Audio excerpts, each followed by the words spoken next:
Chapter 15, Part 1 of Bel Ami, or the History of a Scoundrel. This recording is in the public domain. Recording by Martin Geeson. Bel Ami, or the History of a Scoundrel, by Guy de Maupassant. Translator unknown. Chapter 15. Suzanne. Part 1. Morocco had been conquered. France, the mistress of Tangiers, had guaranteed the debt of the annexed country. It was rumored that two ministers, Laroche Mathieu being one of them, had made 20 millions. As for Walter, in a few days he had become one of the masters of the world, a financier more omnipotent than a king. He was no longer the Jew Walter, the director of a bank, the proprietor of a yellow newspaper. He was Monsieur Walter, the wealthy Israelite, and he wished to prove it.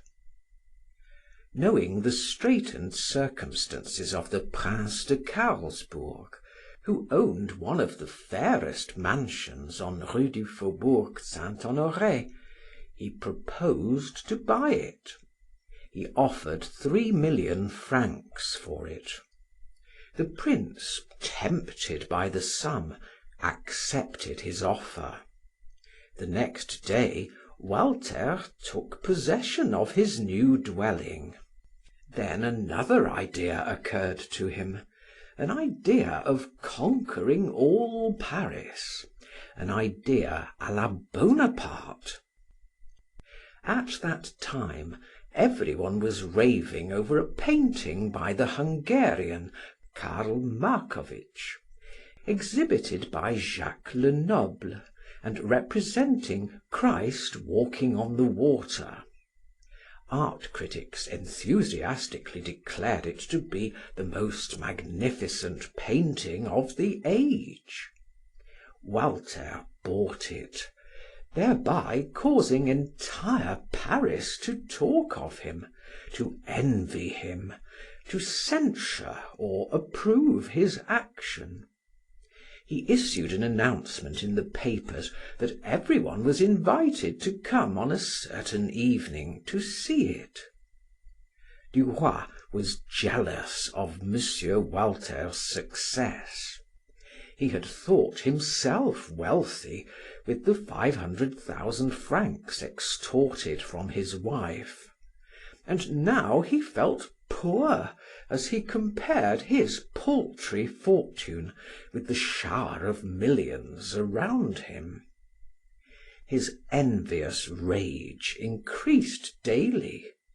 He cherished ill will toward everyone, toward the Walters, even toward his wife, and above all toward the man who had deceived him, made use of him, and who dined twice a week at his house. Georges acted as his secretary, agent, mouthpiece, and when he wrote at his dictation, he felt a mad desire to strangle him. Laroche reigned supreme in the Duroy household, having taken the place of Count de Vaudrec. He spoke to the servants as if he were their master. Georges submitted to it all, like a dog which wishes to bite and dares not. But he was often harsh and brutal to Madeleine, who merely shrugged her shoulders and treated him as one would a fretful child. She was surprised too at his constant ill humor, and said: "I do not understand you. You are always complaining. Your position is excellent." His only reply was to turn his back upon her. He declared that he would not attend Monsieur Walter's fete, that he would not cross the miserable Jew's threshold. For 2 months Mme. Walter had written to him daily, beseeching him to come to see her, to appoint a meeting where he would, in order that she might give him the 70,000 francs she had made for him. He did not reply, and threw her letters into the fire. Not that he would have refused to accept his share of the profits, but he enjoyed treating her scornfully, trampling her underfoot. She was too wealthy. He would be inflexible. The day of the exhibition of the picture, as Madeleine chided him for not going, he replied: "Leave me in peace. I shall remain at home." After they had dined, he said suddenly: "I suppose I shall have to go through with it. Get ready quickly." "I shall be ready in 15 minutes," she said. As they entered the courtyard of the Hotel de Carlsbourg, it was one blaze of light. A magnificent carpet was spread upon the steps leading to the entrance, and upon each one stood a man in livery, as rigid as marble. Duroy's heart was torn with jealousy. He and his wife ascended the steps and gave their wraps to the footman who approached them. At the entrance to the drawing room, 2 children, one in pink, the other in blue, handed bouquets to the ladies. The rooms were already well filled. The majority of the ladies were in street costumes, a proof that they came thither as they would go to any exhibition. The few who intended to remain to the ball, which was to follow, wore evening dress. Mme. Walter, surrounded by friends, stood in the second salon and received the visitors. Many did not know her, and walked through the rooms as if in a museum, without paying any heed to the host and hostess. When Virginie perceived Duroy, she grew livid and made a movement toward him. Then she paused and waited for him to advance. He bowed ceremoniously, while Madeleine greeted her effusively. Georges left his wife near Mme. Walter and mingled with the guests. 5 drawing rooms opened one into the other. They were carpeted with rich Oriental rugs, and upon their walls hung paintings by the old masters. As he made his way through the throng, someone seized his arm, and a fresh, youthful voice whispered in his ear: "Ah, here you are at last, naughty Bel Ami. Why do we never see you any more?" It was Suzanne Walter, with her azure eyes and wealth of golden hair.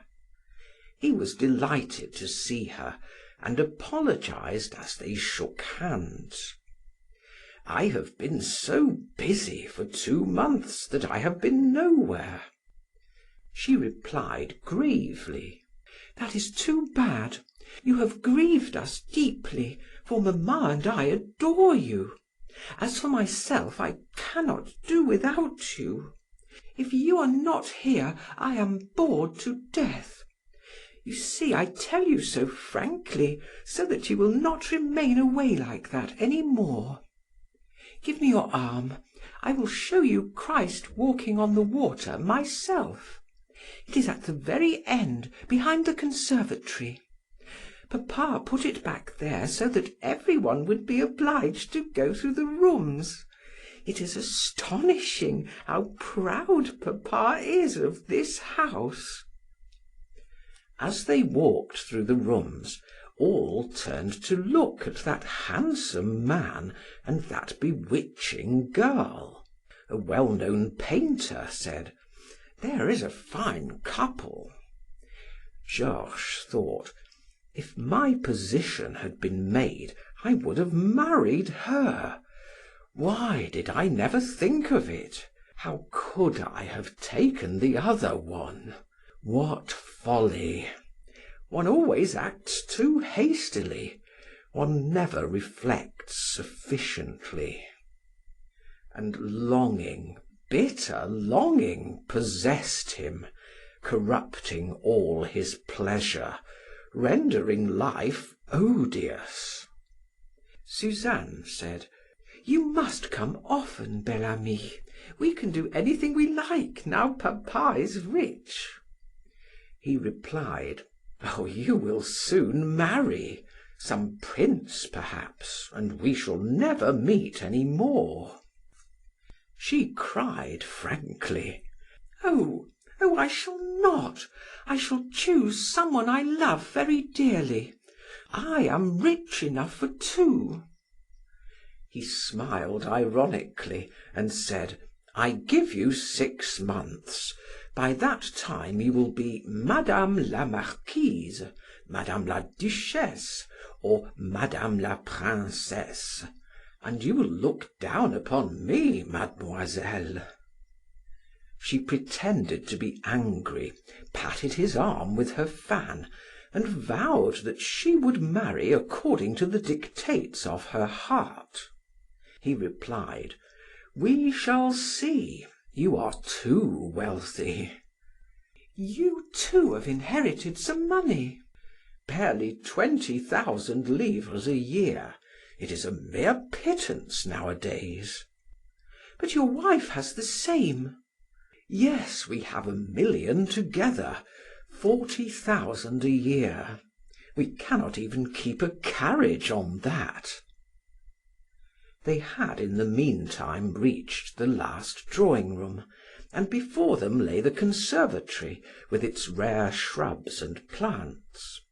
To their left, under a dome of palms, was a marble basin, on the edges of which 4 large swans of Delft ware emitted the water from their beaks.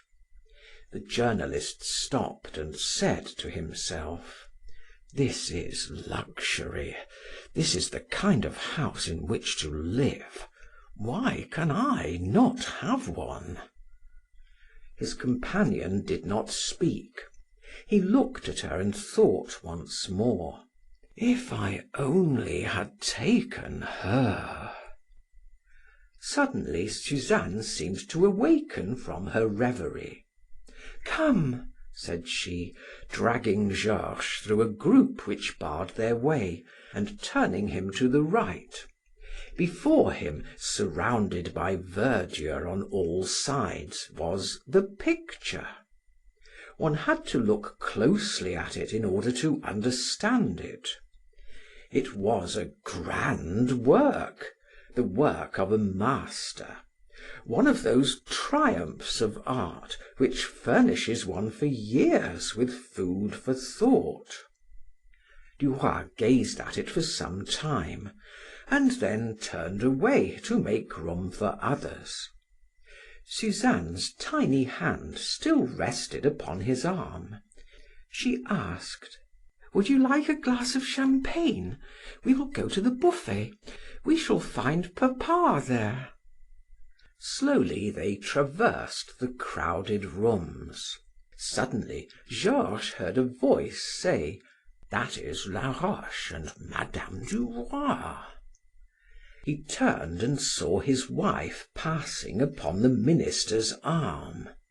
They were talking in low tones and smiling into each other's eyes. He fancied he saw some people whisper as they gazed at them, and he felt a desire to fall upon those two beings and smite them to the earth.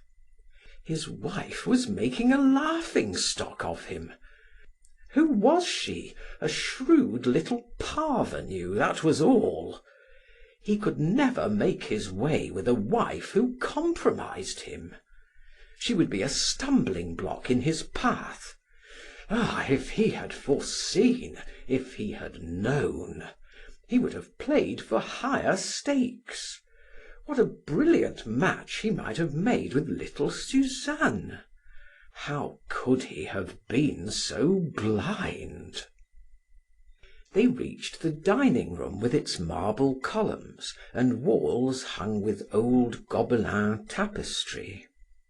Walter spied his editor and hastened to shake hands. He was beside himself with joy. "Have you seen everything? Say, Suzanne, have you shown him everything? What a lot of people, eh? Have you seen Prince de Guerche? He just drank a glass of punch." Then he pounced upon Senator Rissolin and his wife. A gentleman greeted Suzanne, a tall, slender man with fair whiskers and a worldly air.